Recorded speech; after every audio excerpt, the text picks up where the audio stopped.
Okay, hello everyone. Welcome back to another book review. And so what? No, well, okay, no, go away. So my Google phone thing just came on there. I'm so sorry. Okay. Anyway, all right. So, what if the most frightening thing? Now everything's frozen and okay. Let's start again. Hello everyone. Thank you for tuning in to another book review.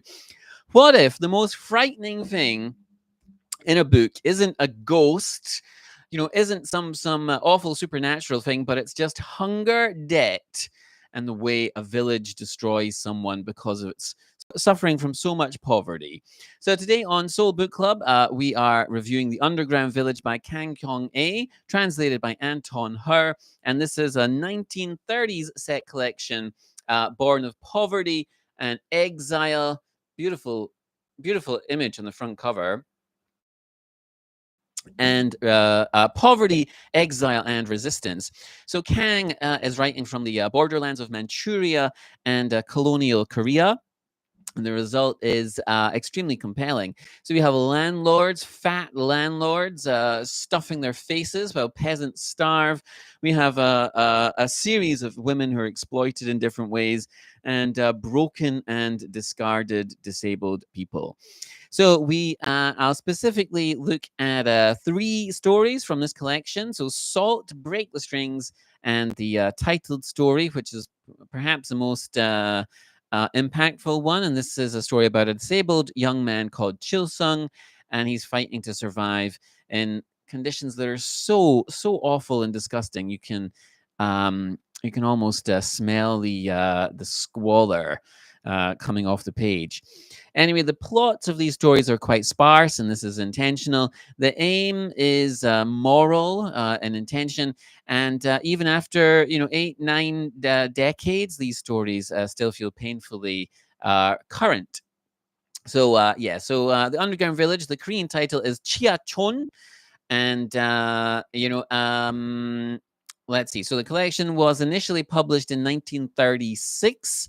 The English translation was published in 2018 by Honford Starr, who also published Tower by Bae Myung-hoon and Cursed Bunny, and several other interesting books. And Kang Kyeong-ae is a fascinating writer, and this collection marks a very important contribution to translated Korean fiction. Kang was born into poverty in the Hwanghae province in 1906. And so this is an area of Korea that's now part of North Korea. And this was also the time of the Japanese colonization of the Korean peninsula.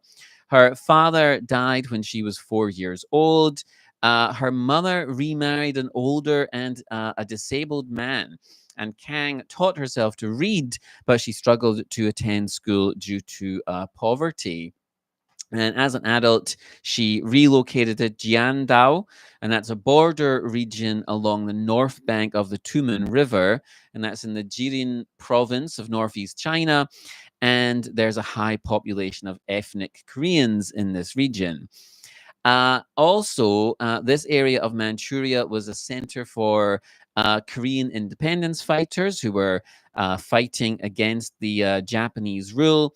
And there's a super interesting introductory essay by a KAIST professor called Lee Sang-kyung, and we learn that Jandao was essentially a war zone, or a place of frequent combat in the 1930s. So the Chinese peasants were trying to rise against the landlord class and the feudal warlords who still held power in some areas.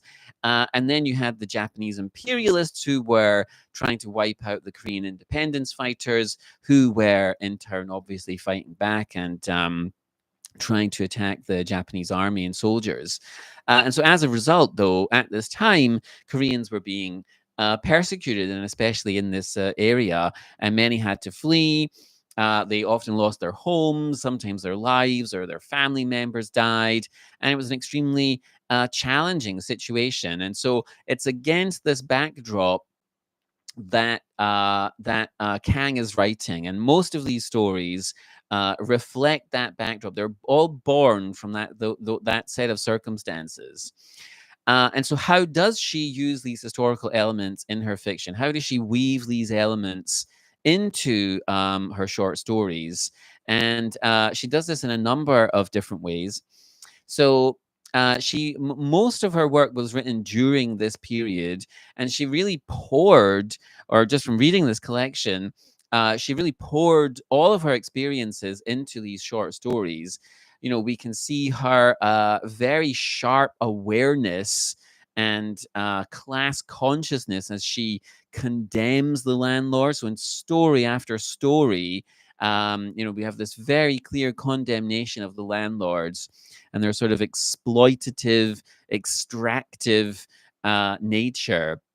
We also see this very clear depiction of lives lived in just the most abject poverty you can imagine, extremely unpleasant and challenging at times. And then also just the ruthless, the brutal exploitation of women in a variety of different circumstances.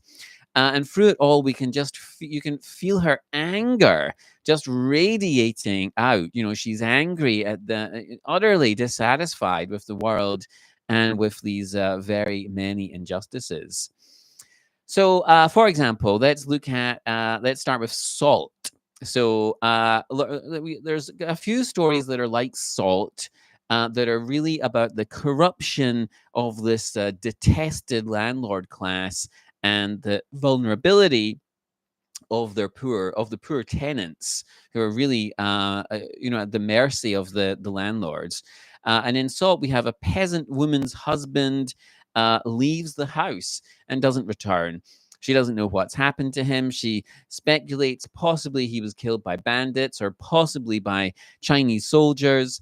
And then shortly afterwards, they're forced to flee their home as some bandits approach their home. And so, without a home or money, the woman and her daughter, they throw themselves at the mercy of a landlord who's only too happy to exploit the woman for a period of time and then kicks her out. And so she is shunned by society and just beset by tragedy after tragedy. She eventually becomes a smuggler and has a kind of a political awakening.